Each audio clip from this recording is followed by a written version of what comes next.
नमस्ते दोस्तों, welcome to the ज्ञान इलेक्ट्रिकल।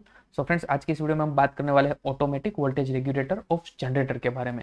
तो गाइस, ये वीडियो स्टार्ट करने से पहले मैं आपको एक बात बता देता हूँ कि अगर आपको जनरेटर की ब्रशलेस एक्साइटेशन सिस्टम के बारे में नहीं पता है तो आप उसका एक बार थोड़ा सा ओवरव्यू कर लीजिए, क्योंकि अगर आपको वो उस चीज़ के बारे में पता होगा तो ये वीडियो समझने में आसानी होगी। और उस ब्रशलेस एक्साइटेशन सिस्टम पे ऑलरेडी एक वीडियो बना चुका हूँ मैं, वो भी आप देख सकते हो। और अगर आपको जो ओवरव्यू बेसिक कॉन्सेप्ट पता है तो आप डायरेक्टली ये वीडियो चलो स्टार्ट कर दे और समझ लीजिए। तो गाइस, यहाँ पे आप जैसे देख रहे हो कि ये जो पीएमजी है, वो पीएमजी क्या करेगा, इसके जैसे ही टर्बाइन रोटेट होना स्टार्ट करेगा तो ये पीएमजी है वो पावर सप्लाई जनरेट करेगा, जो आउटपुट जनरेट करेगा एसी में। और वो एसी वोल्टेज कैसे क्या होगा कि आगे जाएगा, और वो आगे जाके गाइस क्या करेगा कि ये जो वाला पार्ट है वो पैनल पार्ट है, वो डायरेक्टली कंट्रोल रूम में जहाँ पे पैनल रहता है वहां पे जाएगा। और वहां पे जाके गाइस क्या करेगी कि एक स्विच रहेगी जिसमें 2 इनपुट हो गए और 1 आउटपुट हो गया। मतलब कि आप सिलेक्ट कर सकते हो कि आपको कौन सा एज अ सोर्स लेना है। तो जनरली गाइस क्या है कि ये पीएमजी वाला सोर्स ही लाइन में रहेगा।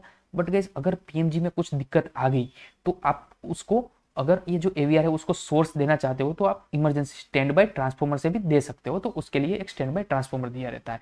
अब गाइस चलो बात करते हैं कि यहाँ पे आप गाइस ये जो एमसीबी है उस सब एमसीबी को क्लोज गिनिए, क्योंकि ये जो ड्राइंग में दिखाया है आइसोलेशन पार्ट के लिए होता है। यहाँ पे हमें समझने में कोई उसकी जरूरत नहीं है। अब गाइस, ये जो डीसी सप्लाई उसके बारे में पहले बता देता हूँ कि ये दोनों जो कंट्रोलर है, एक ये मेन कंट्रोलर है और एक है स्टैंड बाय कंट्रोलर है।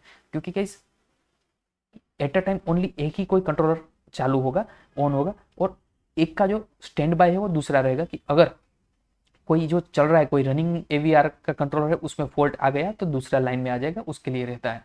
तो गाइस क्या होगा कि जो डीसी सप्लाई है दोनों के खुद के पावर के लिए, खुद को ऑन होने के लिए जो डीसी सप्लाई चाहिए, ये डीसी सोर्स से दोनों को मिल जाते हैं। अब गाइस आप समझ गए होंगे कि जो पीएमजी ने पावर जनरेट किया वो डायरेक्टली आ गया यहाँ तक। अब यहाँ से गाइस क्या होगा कि दोनों जगह डिस्ट्रीब्यूट होगा, कि एक एवीआर 1 में जाएगा और एक एवीआर 2 में जाएगा। अब क्या होगा गाइस कि ये जो एसी पावर आ रहा है यहाँ से, उसको डायरेक्टली ये रेक्टिफायर मॉड्यूल थ्रू, दोनों में रेक्टिफायर मॉड्यूल है, उससे through AC to DC convert करेगा।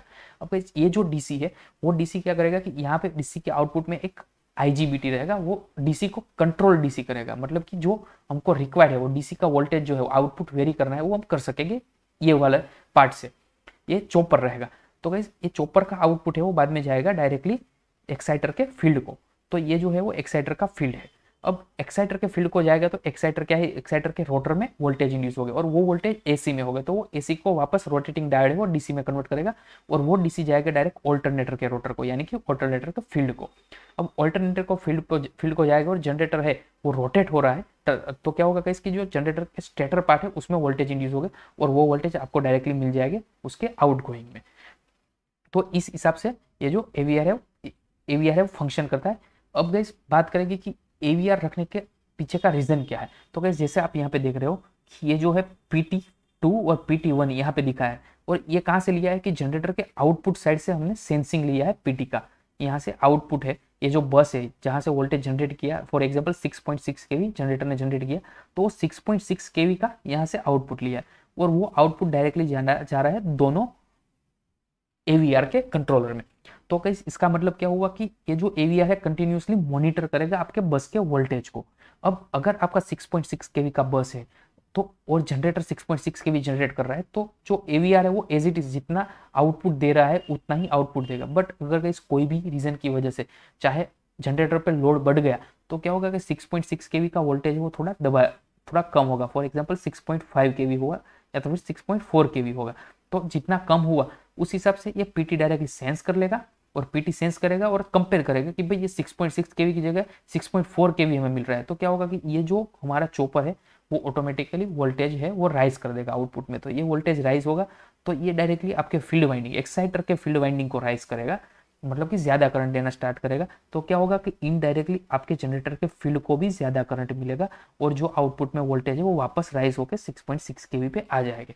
सेम वे गाइस, अगर यहाँ पे आउटपुट में अगर जनरेटर में से अचानक ही लोड है वो कट ऑफ हो गया, तो जो वोल्टेज है बस के वोल्टेज वो गाइस क्या होगा कि बढ़ जाएगी। फॉर एग्जांपल 7 केवी हो गए, तो ये 7 केवी है वापस ये जो दोनों पीटी है वो सेंस करेगा और एवीआर को दे देगा, और एवीआर है वो वापस उसका जो फील्ड वाइंडिंग है, मतलब जो एक्साइटर के फील्ड को सप्लाई जा रहा है उसको कम कर देगा।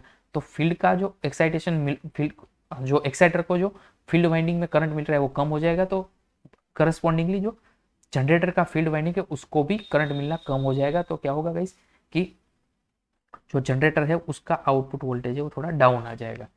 तो आई होप गाइस कि आप समझ गए हो कि वोल्टेज जो एवीआर है वो वोल्टेज कैसे कंट्रोल करता है। अब गाइस दूसरी बात ये कि एवीआर जो होता है ओनली वोल्टेज कंट्रोल नहीं करता, वो as well as power factor भी कंट्रोल करता है। हम वोल्टेज कंट्रोल मोड में भी चला सकते हैं और पावर फैक्टर कंट्रोल मोड में भी चला सकते हैं। तो गाइस अगर वोल्टेज कंट्रोल मोड में चलाना है तो अभी हमने बात किया उस हिसाब से फंक्शन करेगा, बट पावर फैक्टर मोड में चलाना है तो हम क्या करेंगे गाइस कि उसके लिए यहाँ पे सिटी का कनेक्शन दिया है, आप जैसे देख सकते हो। तो ये दोनों सिटी का कनेक्शन एक एक एवीआर में जाता होगा, जैसे यहाँ से जा रहा है, और साथ ही में पीटी का भी आउटपुट जा रहा होगा। तो ये वोल्टेज और करंट जो सेंस करता है उसके वजह उस वो दोनों जो मिल रहा है उसे इंटरनली वो कैलकुलेट करेगा पावर फैक्टर को। अब गाइज हम यहाँ पे क्या करते हैं कि जनरेटर में हम पावर फैक्टर सेट कर सकते हैं कि भाई मेरे को 0.9 लेगिंग पावर फैक्टर में चलाना है जनरेटर को।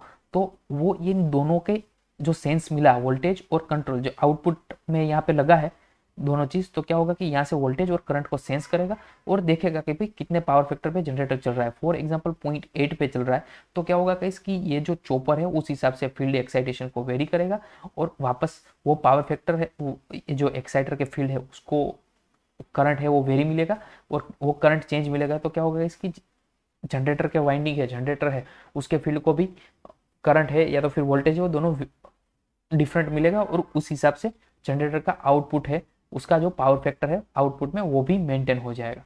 तो गाइस ये जो एवीआर है वो वैसे ही voltage as well as power factor दोनों को मेंटेन करने के लिए हम यूज करते हैं। तो यहाँ पे सीटी और पीटी दोनों का हमें रेफरेंस लेना पड़ता है। तो आई होप गाइस आप समझ गए होंगे कि जो एवीआर है वो कैसे एक्चुअली में फंक्शन करता है।